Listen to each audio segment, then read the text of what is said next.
Namaste, my dear friends. We are exploring what are important aspects of being a teacher, being a guru of yoga, being an acharya of yoga, and this is very, very important topic in today's times. The second concept that is very, very important to be a representative of yoga as a teacher, as a guru, or as an acharya is that we must be spiritually anchored. Swami Vedanta Deshika, a great master of the 12th century, quotes that one of the qualities of being a yoga master is Brahmanishtham, that we are well established in the divine principle. We have a great connection to the divine principle. Now remember friends, as a seeker of yoga, when we are students of yoga, we can be anybody. We don't need to have belief in certain divine entities or things like that. But as a teacher of yoga, we must be connected deeply to the divine principle, because yoga is a Vedic tradition and therefore the connection to the divine is essential. However, the form of the divine is up to each of us. My great-grandfather, Acharya Krishnamacharya, not my great-grandfather, but my great-grandfather, Acharya T Krishnamacharya said, Tavava mamava sadanusarana namanan mananat prasanna chittaha. It doesn't matter whether it's your God or my God, but the devotion to God is essential. So a yoga teacher could believe in Vedic gods like Vishnu, Shiva, Ganesha, Hanuman, etc. or could believe in the God of their own belief like Jesus or Allah or Elijah, etc. in their own form. Or it could be that they even believe in the divine principle of nature. They believe in the divine connection of nature, like plants and the stars and sun and moon, etc. But that there is a connection to a principle that is beyond us is very essential, because that will keep our ego in check. Otherwise, you get the egoistic gurus whose ego are so bloated that they are all about themselves. This is why we have the megalomaniac gurus.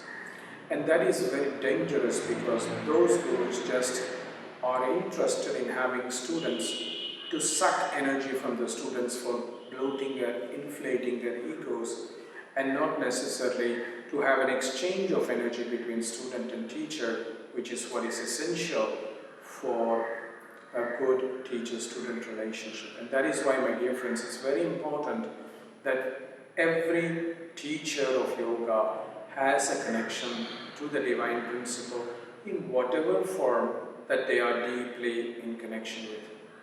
You cannot be an agnostic or an atheist and be a yoga master. You cannot even joke about it or claim that you are agnostic, etc. or atheistic and be a yoga master, because yoga is a spiritual tradition, and therefore the connection with the spirit is very important, and especially the divine spirit in whichever form we are deeply able to relate with. Otherwise, yoga will become a materialistic tradition, my dear friends, and that is very, very dangerous. And that is why great acharyas have talked about the connection to the divine, and that is what Patanjali also talks about, Ishvara Pranidhana, many times in the Yoga Sutra, that we must have somehow a deep connection with the divine principle for success in yoga. Please reflect about it, my friends, and if you are claiming to be a guru, you do not have this divine principle connection, then ask yourself the question, what is it that you are doing in the field of yoga? Namaste, my dear friends.